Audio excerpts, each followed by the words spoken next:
everybody, happy Tuesday. Welcome back. Hope you're all doing well. Our do now today, we're starting by naming the space figures. So first thing I want to identify, pentagon or prism. I can see it's a prism. It's not coming to that one point up top. I'm looking at that base shape, which is a pentagon. So we'll call it a pentagonal prism. On B, again, I don't see that one point at the top. I know it's a prism. Base shape is a triangle. So for B, we're going to have a triangular prism. And then C, finally, we see that point at the top. So it is a pyramid. This one is going to be a square pyramid. Now, number 2, we're talking about aspects of our cube. A cube has how many vertices? Well, if you visualize it or you count it out or you even draw yourself a picture by doing 2 squares and connecting your vertices, we see our edges. So a cube has, that's going to be 1, 2, 3, 4, 5, 6, 7, 8 vertices. Okay. And on the cube, right, we've got 1, 2, 3, 4 on our base times 3 is going to be 12 edges. Now a cube has how many faces? So faces does not include bases. So a cube has 4 faces and 2 bases, and they all happen to be congruent squares. So that's sometimes where students get a little confused, but I like to say a cube has 4 faces and 2 bases.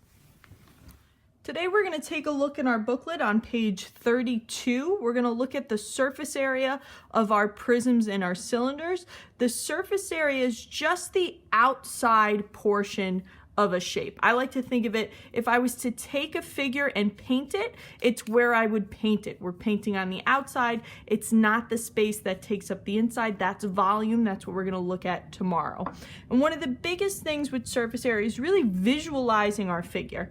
So here on number 1, I see a rectangular prism, this shape, and I'm reminded of a tissue box, okay? And if I think of the way our image is and I look at my tissue box here, what I want to notice is I have 2 of the same shapes on that top bottom. I have 2 of the same shapes on a front back pair, I'm going to call it, and then 2 of the same rectangles on that left right pair. So we've got 3 separate pairs of figures we're going to work with, and we want to identify those in our work today. Let's start with our top bottom pair. Okay, so that top bottom pair is this rectangle right here. It's 9 by 8. It's a rectangle, so area is length times width. So 9 times 8, and we've got 72. So that's on the bottom and the top. Now let's take a look to what I'm going to call our front back pair. And again, notice how I'm labeling my work using all those formulas. Okay, so this front back pair, I can see as I draw it out, it's going to be 8 by 14, and there's one in the back there as well. So again, length times width. It's going to be 8 times 14, which is 112 centimeters squared. We're about units in a little later though. And now finally our left-right pair I've been calling. And to me, this is the one that's hardest to see the dimensions, is this left-right pair. If I draw it out, I can see this side over here is 9, and then this side, if I think about it over here, is 14. So our left-right pair is going to be 9 by 14. So sort of that final combination of side lengths we haven't used yet. So 9 times 14 is going to be 126. Okay, and last thing we want to do is find that total surface area. Okay, and I'm going to use surface area now, SA for surface area. And it's going to be 2 of our top bottom pairs, so 2 times 72, 2 times our front back pair, 2 times 112, plus 2 times 126. Okay, and we'll just simplify that. Right, so we know 2 times 72 is 144 plus 224 plus 252. Add that all up.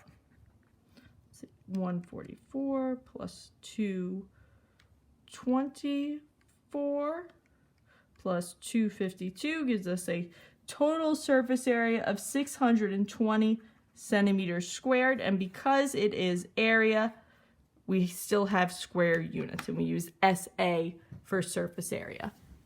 On number 2, we're going to find the surface area of the cylinder below in terms of pi and round to the nearest meter. With our rectangular prism, it was kind of easy to break it down into our shapes of those 3 separate pairs of rectangles. With the cylinder, it's a little bit harder. So if we think of a cylinder, right, we can think of a can, a soup can. I can see 2 shapes really easy. I can see that the top and the bottom of my can are congruent circles. So let's start with that. We know the top and bottom are congruent circles, and I see them here, 1 and 2. So let's start with finding the area of these circles, and I'll label my work for 1 circle. Remember, we've got area equals pi r squared. It's nice, they labeled the radius for us in the diagram. So 3 squared. So it's going to be 9 pi, and we're leaving in terms of pi. So there we go, 1 circle, 9 pi. Now the question becomes, well, what's that other part of the cylinder? What we might think of as the label of our soup can, or the tube part. To investigate the tube part of our can, I'm going to use a toilet paper roll as an example. So all it is just the empty circles there, and I can see I've got the circle here and I've got this tube. Now, mathematically, we don't have a way to figure out this tube, but we have to think of, well, what is this tube? How is it made? And if we take our toilet paper roll and we just cut it, so all I'm doing is just cutting it, hopefully in a straight line, and I unroll my tube, what I've now made is a rectangle. So hopefully you can see that. We've taken our tube and you unroll it, it's really just a rectangle. So here we're going to find the area of our tube, or that rectangle.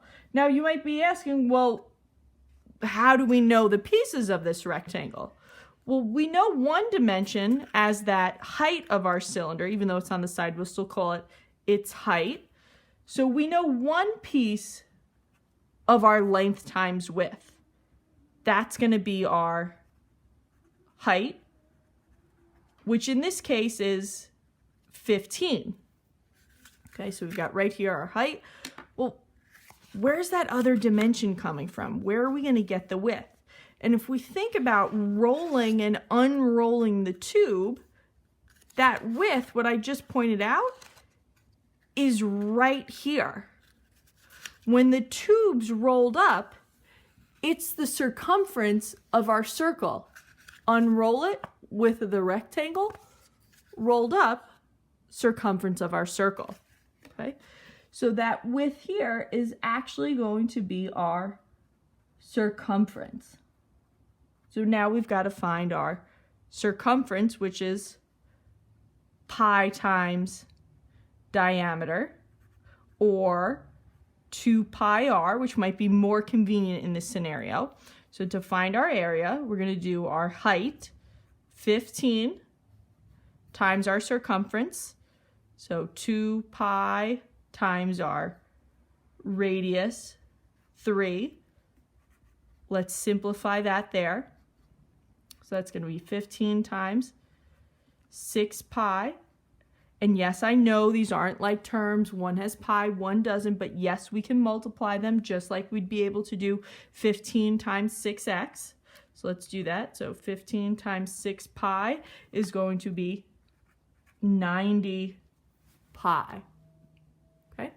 Now the last thing we want to do is find our total surface area. Okay. Which our total surface area, we have two circles, so that's going to be 2 times 9 pi, plus our tube, our area of that rectangle, which was 90 pi.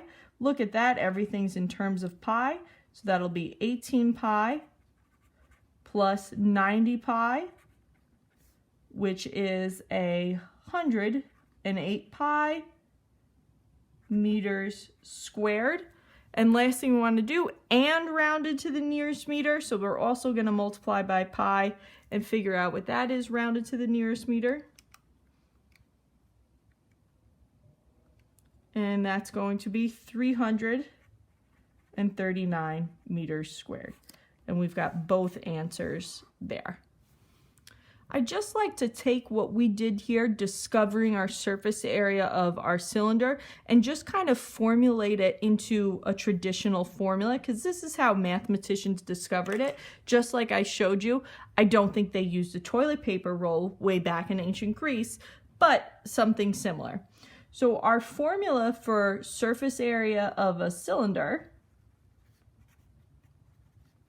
is exactly what we did. Okay, so our surface area, we know we have two circles, so 2 times the area of our circle, plus the area of our tube, which we said was the height times our circumference. And the way they order it in the formula is they do the circumference 2 pi r times the height h. So if you'd like to use the surface area formula as you go and you do your classwork, you can, if that's easier for you. If you want to think about it, breaking it down into those circles and the tube and the rectangle and then adding it together, you can do that too. And whenever you look up a surface area formula of a cylinder in a textbook online, you're going to see it as 2 pi r h, not pi times diameter times height, which is why I had us use 2 pi r h when we did the calculation before. Okay, so you guys are going to do 3 pages of classwork today. It's not that much work. It's just a lot of spacing out. So on page 33, if you see, we have the nets broken down so you can see all the faces and bases of a rectangular prism, of a triangular prism here. And one of the things we want to realize is what would it look like if you folded it up? And you want to realize if we folded it up, this bottom part 10 would be right here. So that side length would be 10. Okay. Let's see if we've got some cylinders, trapezoidal prism. So we've got to use that trapezoid formula, another triangular prism, and a rectangular prism. So we want to post all 3 of those pages on Padlet. Let me know if you guys have any questions. Have a great day. And a quick math jokes for mathy folks. Today's joke: what keeps a square in one place? Square roots. Get it? Square roots keep you in place. Ha ha. Have a great day.